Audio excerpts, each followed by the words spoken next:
খেতে খুব ইচ্ছে করে। বান্টি প্রতিদিন ড্রাগন খায়। বান্টির মা সব সময় বান্টিকে ড্রাগন কিনে দেয়।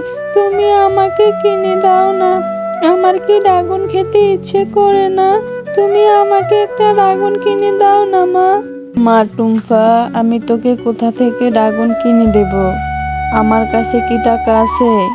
আমি তো তোকে ঠিক মতো দুবেলা খেতেই দিতে পারি না।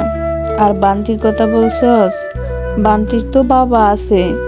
বান্টির বাবা ইনকাম করে বান্টিকে ড্রাগন এনে দেয়। তোর কি বাবা আছে? তোকে কে এনে দিবে? তোর বাবা তো আমাদের ফাঁকি দিয়ে পরপারে চলে গেছে।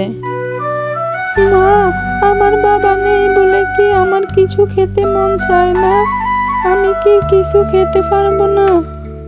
মা রে, আমি তো চেষ্টা করি, কিন্তু কি করব?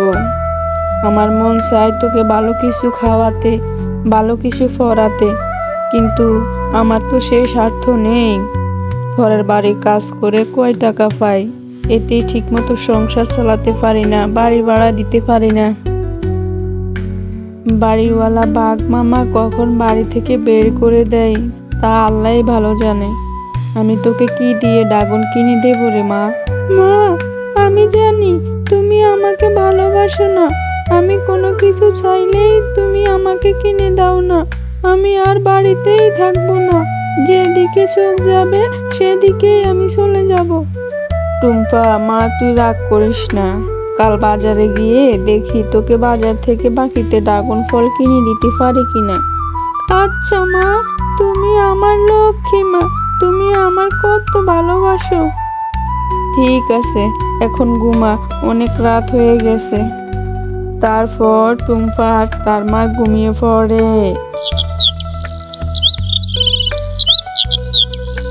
টুম্পা, তুই বাড়িতে থাক, আমি বাজারে গিয়ে দেখি বাকিতে ড্রাগন ফল কিনে আনতে পারি কিনা। মা, তুমি আমাকে তোমার সাথে নিয়ে যাও না। আমি বাড়িতে একা একা কি করব? না টুম্পা, তোকে আমি নিয়ে যেতে পারবো না। তুই দেখোস না কি পরিমাণ রোদ উঠেছে, তুই ওই রোদের মধ্যে যেতে পারবি না। মা, আমি যেতে পারবো, তুমি আমাকে নিয়ে যাও না। বাজারে গিয়ে তুই এটা ওটা খেতে চাইবি, আমার কাছে কোনো টাকা নেই, আমি তোকে কিনে দিতে পারবো না। না মা, আমি কোনো কিছু খেতে চাইবো না। আমি শুধু তোমার সাথে যাব আর চলে আসব। ঠিক আছে, চল, মনে থাকে যেন। তারপর টুম্পা আর তার মা বাজারে চলে যায়। বাঘ মামা, আমার মেয়েটা ড্রাগন ফল খেতে খুব ইচ্ছে করে। টুম্পা জিদ ধরে ড্রাগন ফল খেতে ওর নাকি খুব ইচ্ছে করে, কিনে না দিতে পারলে বাড়ি থেকে চলে যাবে। আমার হাতে আবার কোনো টাকাও নেই, আমি যে কিনে দেব। কি করব ভেবে পাচ্ছি না। আপনি যদি আমাকে 1 কেজি ড্রাগন ফল বাকিতে দিতেন, তাহলে আমি 2-1 দিনের ভিতরে আপনাকে টাকা এনে দিয়ে যেতাম। এই শেফা শিয়ালিনী, তোর সাহস তো কম নয়। তুই আমার কাছে আসছস বাকিতে ড্রাগন নিতে।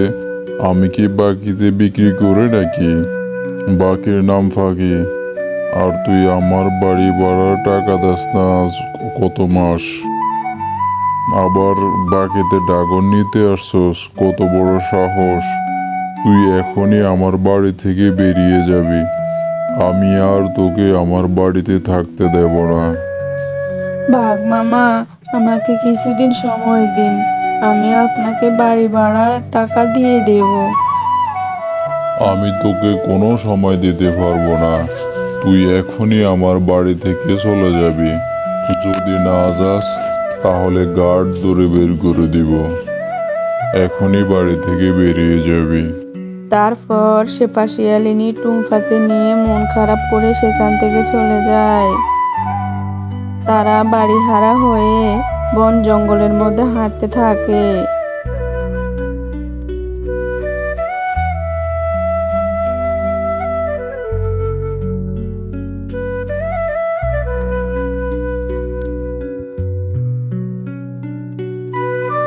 মা, আমরা এখন কোথায় যাব? কোথায় থাকবো? আরে টুম্পা, কি করার, হাঁটতে থাক, দেখি আল্লাহ কোনো একটা ব্যবস্থা করে দেবে। তোর কারণেই এমন হয়েছে। বাকিতে ড্রাগন কিনতে গিয়ে গড়ে হারাতে হলো।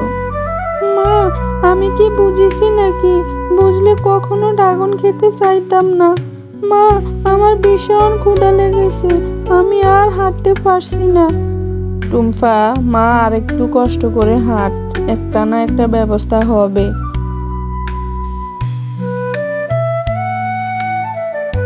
মা, দেখো, ওখানে একটা ড্রাগন দেখা যাচ্ছে। কি আশ্চর্য, লেবু গাছে ড্রাগন ধরে আছে, এটা কিভাবে সম্ভব? মা, তুমি আমাকে ড্রাগন ফলটি ফিরে দাও না, আমার খুব ক্ষুধা লেগেছে। টুম্পা, একটু ধৈর্য ধর, আমি ফিরে দিচ্ছি। তারপর শেফা শিয়ালিনী ড্রাগন পাড়তে যায়। যখন সে ড্রাগনে হাত দেয়, তখন ড্রাগন ফলটি থেকে একজন পরী বেরিয়ে আসে। এই শিয়ালিনী, তোমরা এখানে কি করো? এখানে তো কেউ থাকে না। তারপর শিয়ালিনী পরীকে সব খুলে বলে। আমাদের কথা তো বললাম, তোমার কি হয়েছে? তুমি এই ড্রাগন ফলের ভিতরে ঢুকলে কিভাবে? আরে শিয়ালিনী, সে এক করুণ কাহিনী। একদিন আমি পরী রাজ্য থেকে মানুষের রাজ্য ঘুরতে এসেছিলাম। মানুষের রাজ্য কত সুন্দর! আমি এই রাজ্যে কিছুদিন বেরিয়ে আমাদের রাজ্য ফিরে যাব। বাহ, এখানে কত সুন্দর ড্রাগন দেখা যাচ্ছে। এই ড্রাগন খেয়ে আপাতত আমি ক্ষুধা নিবারণ করি। তারপর আমি ড্রাগন খেয়ে যখন বাকল ফেলি, তখন তা গিয়ে এক সাধু বাবার মাথায় পড়ে। রে, আমার ধ্যান ভাঙলো? কার এত বড় সাহস আমার ধ্যান ভাঙলো? তান্ত্রিক মশাই, আমি ড্রাগন খেয়ে ফেলছিলাম। আপনি যে এখানে আছেন তা আমি জানতাম না। তোর এত বড় সাহস? তুই আমার গায়ে বাকল ফেলছস, আমার ধ্যান ভঙ্গ করছস। দাঁড়া, আমি তোর কি অবস্থা করি। তারপর ওই সাধু বাবা আমাকে লেবু গাছে ড্রাগন ফল করে ঝুলিয়ে রাখে। সাধু বাবা বলেছিল, কেউ যদি এই ড্রাগন ছিঁড়তে আসে, যখন এই ড্রাগনে হাত দিবে, তখন আমি আগের অবস্থানে ফিরে যাব। তুমি হাত দেওয়ায় আজ আমি এই ড্রাগন ফল থেকে মুক্তি পেয়েছি। তুমি আমার অনেক বড় উপকার করেছো। আমি তোমার প্রতি খুশি হয়ে তোমাদেরকে একটি জাদুর ড্রাগন বাড়ি দিচ্ছি। এই নাও জাদুর ড্রাগন বাড়ি। এই বাড়িতে তোমরা থাকতে পারবে এবং যা ইচ্ছে তা খেতে পারবে। পরী, তোমাকে অসংখ্য ধন্যবাদ। ঠিক আছে, তোমরা থাকো, আমি আমার রাজ্যে চলে যাচ্ছি। আল্লাহ হাফেজ। মা, কি মজা! পরী আমাদেরকে কত সুন্দর একটা বাড়ি দিয়েছে।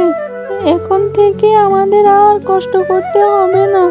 আমরা এই বাড়িতে থাকতে পারবো এবং যা মন চায় তা খেতে পারবো। টুম্পা, দেখছস, যার কেউ নেই তার আল্লাহ আছে।